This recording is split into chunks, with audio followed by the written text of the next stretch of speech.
Apapun yang kalian lakukan nanti akan dipertanggungjawabkan di akhirat. Sumpah miris sekali aku nengok ini woi, carut marut hukum Indonesia ini ya.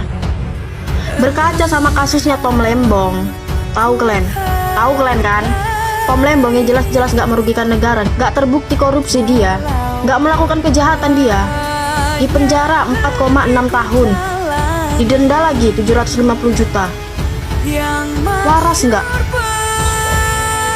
Jadi kayak yang miris gitu.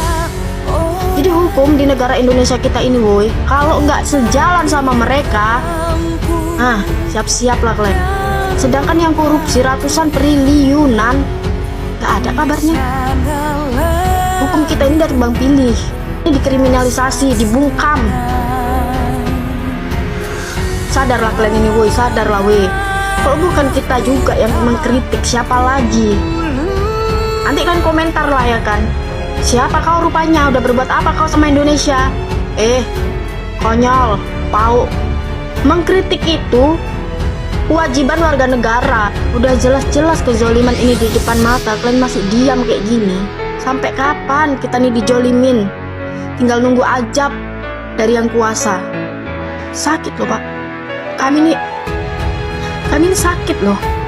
Lembong divonis 4,5 tahun penjara. Padahal kalian tahu apa, kasusnya udah seterang benderang ini. Dan dia terbukti tidak menguntungkan diri sendiri. Tapi ditangkap, tapi ditahan, dibilang korupsi. Ini kasusnya udah jelas sekali. Tapi ya ampun, hakimnya kenapa? Hakimnya blunder atau Tom Lembong lupa minta nomor rekening hakim. Dan baru ini koruptor tapi banyak kali yang bela. Kenapa? Ya karena masyarakat tidak buta ya. Masyarakat bisa melihat mana yang salah dan mana yang benar. Banyak yang ngait-ngaitkan kasus Tom Lembong ini sama Pilpres kemarin. Kan beda pilihan tuh ya sama yang menang kemarin. Semoga aja nggak betul ya, walaupun aku Prabowo garis keras, tapi kalau misalnya udah salah, tetap salah. Baru ini koruptor disanjung-sanjung, dipuji-puji, disemangatin loh. Ini aku yakin 100% hakimnya blunder nih. Blunder, belum makan, belum dia. Ya di mana-mana ya, namanya koruptor itu pasti menguntungkan diri sendiri ya. Menguntungkan diri sendiri sekali lagi. Tapi ini dia terbukti tidak menguntungkan diri sendiri, tapi divonis sebagai koruptor dan divonis 4,5 tahun penjara. Kalau untuk hukum Indonesia ya, hukum di Indonesia ini kenapa? Lagi mabuk atau kayak mana? Tolong kalian, aduh pusing kali aku. Kalian hakim-hakim yang menangani kasus Tom Lembong ini, tolonglah. Kalian kalau nggak ada kerjaan, gak usah jadi hakim ya, gak usah jadi hakim. Betul-betul kami masyarakat ini udah kecewa kali sama kalian. Yang salah kalian kurang-kurangin, yang betul kalian tambah-tambahin, aduh. Ya silakan. Bapak pikir Tom Lembong ini ditangkap bukan gara-gara mengaku ketertiban umum, Bapak? Ya silakan Bapak Ibu, tenang Bu ya. Mohon bersabar Ibu. Suaranya Bu. Putusan vonis 4 tahun 6 bulan penjara terhadap mantan Menteri Perdagangan Tom Lembong sebagai bentuk proses peradilan yang menyimpang dan syarat muatan politik. Vonis yang dijatuhkan hakim bukanlah hal yang mengejutkan jika merujuk pada ketentuan formil peradilan. Besarnya hukuman 4,5 tahun berkaitan langsung dengan tuntutan jaksa penuntut umum yang sebelumnya menuntut Tom Lembong selama 7 tahun penjara. Hakim mendasarkan putusannya pada pasal 2 Undang-Undang Tindak Pidana Korupsi yang mengatur mengenai perbuatan melawan hukum dan memiliki ancaman pidana minimal 4 tahun. Dari sisi formil, hal itu dianggap sah. Posisi Tom Lembong saat menjabat sebagai Menteri Perdagangan hanya sebagai pelaksana atau bawahan yang menjalankan perintah. Sementara pihak yang memberikan perintah atau majikan justru belum tersentuh proses hukum. Sebagaimana diketahui, Tom Lembong menjabat sebagai Menteri Perdagangan tahun 2015 sampai 2016 di bawah kepemimpinan Jokowi. Yang jadi masalah adalah Tom Lembong hanya pembantu yang jalankan perintah majikan. Selanjutnya yang memberi perintah majikan belum diproses hukum. Ada apa? Proses hukum terhadap Tom Lembong mencerminkan ketimpangan dan potensi kriminalisasi terhadap individu tertentu tanpa menyentuh aktor utama yang seharusnya bertanggung jawab. Majikan seyogianya diproses hukum, bukan hanya pembantu.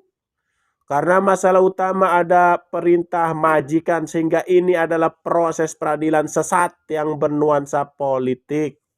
Jadi tadi sudah disampaikan oleh Pak Tom, ya, nanti disambung oleh Pak Dodi, bahwa yang pertama kali adalah yang mau kami sampaikan, dari tuntutan dan juga dari putusan, tidak ada menyebutkan tentang mens rea, niat jahat. Jadi terbuktilah dalam persidangan ini, Pak Thomas Trikasih Lembong tidak memiliki niat jahat dalam tindakan ini. Ya, itu satu poin. Lalu yang kedua, kaitan dengan uraian perbuatan melawan hukum yang disampaikan oleh hakim tadi, itu hanya mengcopy paste persis dengan tuntutan. Jadi apa yang disampaikan hakim dalam perbuatan melawan hukum tadi tidak sama sekali memperhatikan fakta-fakta dalam persidangan. Karena dalam fakta-fakta persidangan, ahli-ahli yang menjelaskan apa yang dimaksud tentang surplus gula, tentang yang dimaksud dengan tentang kebijakan-kebijakan itu melanggar atau tidak pernah diperhatikan oleh hakim. Dan yang paling penting, banyak sekali saksi-saksi fakta yang perkataan yang berbeda dengan BAP itu pun tidak dipertimbangkan oleh hakim. Hakim hanya mengacu kepada BAP dan apa yang sesuai dengan tuntutan jaksa. Nah, misalnya kami ambil contoh tentang adanya pertemuan Pak Tom Lembong dengan para pengusaha swasta. Dalam persidangan tidak diketemukan fakta itu. Bahkan staf khusus tadi yang disebut namanya tadi, ternyata dalam persidangan mengatakan dia tidak pernah membawa-bawa nama Pak Tom Lembong sebagai yang tanda kutip tadi pimpinan. Inilah yang kita kecewa atas putusan tersebut. Betul-betul hakim tidak melihat fakta-fakta persidangan. Jadi semuanya asumsi-asumsi. Lalu bagaimana hakim bisa menyimpulkan bahwa perbuatan-perbuatan Pak Tom Lembong itu melanggar aturan-aturan tersebut? Karena tadi disebutkan tentang Perpres. Misalnya tentang Perpres katanya tentang Rakotas. Dia tidak menyebutkan pasalnya. Karena Perpres tidak bicara soal Rakotas. Jadi ini memanipulasi betul fakta-fakta yang seharusnya diungkapkan oleh hakim dalam persidangan. Nah, jadi tadi Pak Tom Lembong hanya dianggap melanggar beberapa peraturan-peraturan sehingga dianggap tidak sebagai menteri tidak cakap, ya, tidak baik gitu. Itu yang dianggap oleh hakim tadi. Nah, kaitan dengan keuangan udah clear bahwa Pak Lembong tidak menerima apapun dan mens rea tidak ada satupun mens rea. Silakan Pak Dodi. Akan mengajukan banding nggak, Bang? Ya, terima kasih. Yang dipertimbangkan di dalam putusan hakim jelas adalah berkaitan dengan proses pengambilan kebijakan dari seorang menteri perdagangan.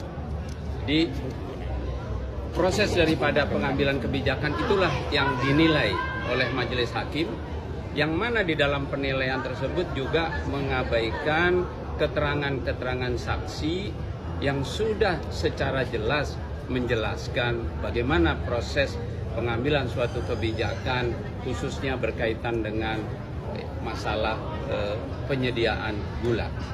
Nah, dengan adanya pengabaian daripada fakta-fakta persidangan, maka telah memberikan suatu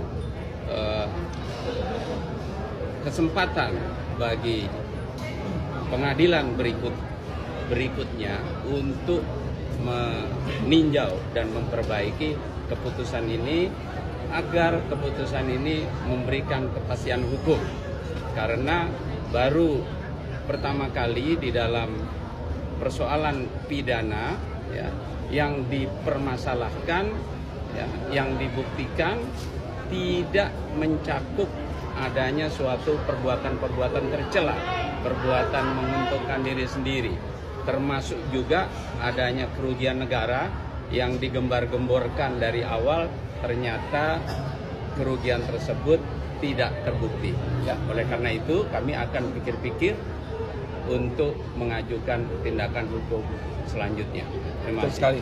Jadi keputusan ini kalau tidak ditinjau ulang bahaya sekali bagi semua pejabat-pejabat negara, bagi semua menteri-menteri. Ketika 5-10 tahun mendatang mereka mengambil kebijakan-kebijakan saat ini, maka mereka siap-siap akan terkena perkara korupsi. Itu bahaya sekali. Akibatnya apa? Para pejabat, para menteri tidak akan berani mengambil kebijakan, tidak akan berani mengambil keputusan. Lalu negara tidak bisa berjalan. Jadi keputusan ini punya dampak yang luar biasa. Dampak yang luar biasa baik bagi pejabat maupun bagi pihak swasta, pihak pengusaha. Karena tidak ada kepastian hukum. Sekarang persoalannya, kalau seorang swasta mendapatkan keuntungan, apakah itu yang menyebabkan kerugian negara? Itu sah-sah saja, mana ada swasta berusaha untuk tidak mendapatkan keuntungan tentunya. Inilah yang betul-betul menjadi putusan yang berbahaya. Karena tadi kita lihat bahwa hakim, terutama hakim tadi yang membacakan itu dia hakim anggota, Alvis, dia kami yakin dia yang membuat putusan tersebut. Dia betul-betul dalam setiap pertanyaan-pertanyaannya itu selalu arahnya ke sana. Dan tadi keputusannya dia sampaikan tadi oleh dia sendiri. Kita melihat cara berpikir ini yang membahayakan buat bangsa ini. Ya, kami pikir itu. Untuk